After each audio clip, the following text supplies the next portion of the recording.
Coucou les amis, alors on est toujours dans le coronavirus 2020 et après avoir défloré, en fait on est à la 12e prise de vue quand même, on a fait une révision, je vous l'accorde assez rapide pour les questions techniques d'envoi de mails que je vous avais expliqué initialement, donc je vais à l'essentiel.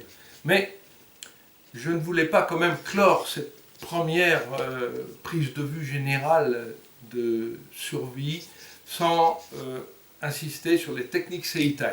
Les techniques Seitai, celles qui normalisent en quelque sorte notre organisme, nous les connaissons de façon innée, il n'y a pas besoin d'avoir été dans une école quelconque. Quand vous vous faites mal, vous faites tout ça, vous ne faites pas ça. Voilà, quand on a mal au ventre, on fait tout ça, on ne fait pas ça. Chaque fois, nos mains viennent à l'endroit traumatisé, blessé, brûlé, etc. Le conseil que je vous donne, c'est surtout, que vous soyez blessé, brûlé, fracturé, dans n'importe quelle situation, à partir du moment où l'organisme a occasionné ce qu'on appelle la fusion respiratoire. Si vous mettez votre main, vous vous cognez et que vous faites ça, c'est pas la peine d'enlever la main pour regarder si ça saigne. Ça, c'est une bêtise. Ça, c'est une bêtise d'éducation humaine. Il faut absolument écouter le cervelet. Il faut laisser la main à l'endroit traumatisé.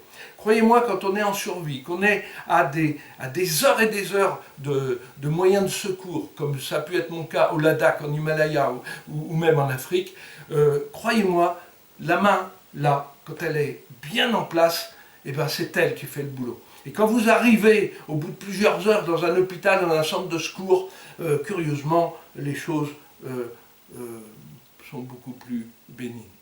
Donc, vraiment, première chose à savoir, si vous voulez que ces techniques naturelles de survie, chaque fois que vous avez mal quelque part, vous dites « Oh, j'ai mal, là j'ai un coup d'aiguille, là, qu'est-ce que c'est ?» Ne vous posez pas la question de savoir ce que c'est. Faites l'expiration. Le professeur Tsouda nous expliquait, faites comme si c'était possible d'expirer par le bout des doigts à travers le plan de clivage de la peau. Il faut faire comme si c'était possible. Voilà, c'est tout. Même si vous n'y croyez pas, faites comme si c'était possible. Laissez votre main expirer à travers la plaie, expirer à travers la fracture, expirer à travers une foulure, expirer, etc. Voilà, chaque fois. Un jour, j'ai pris du sable plein les yeux. Mon ami Guy Grandin, mon vieux complice depuis 40 ans, il s'en souvient. On s'entraînait en karaté-do, tu te rappelles, sur la plage, là-bas, du côté de l'Armor. Et en fait, en me donnant un coup de pied, il m'a envoyé une gerbe de sable dans les deux yeux. Les deux yeux étaient couverts entièrement de sable, tu t'en souviens? Eh bien, qu'est-ce que j'ai fait, si tu t'en souviens? C'était le matin de très bonne heure, vers 6 heures. Eh bien, mon organisme a fait ça, et instinctivement, j'ai pas touché, surtout ne jamais frotter. Et j'ai expiré, j'ai fait comme si c'était possible d'expirer à travers le plan de clivage des yeux. Voilà. Et à ce moment-là, les yeux se sont mis à pleurer, à pleurer, à pleurer. Tout le sable a été évacué en même pas 15 minutes. Ça a été tout lavé. On a repris notre entraînement. Guitou. Voilà, j'espère que vous allez bien avec Armel, je vous embrasse bien fort. Et puis,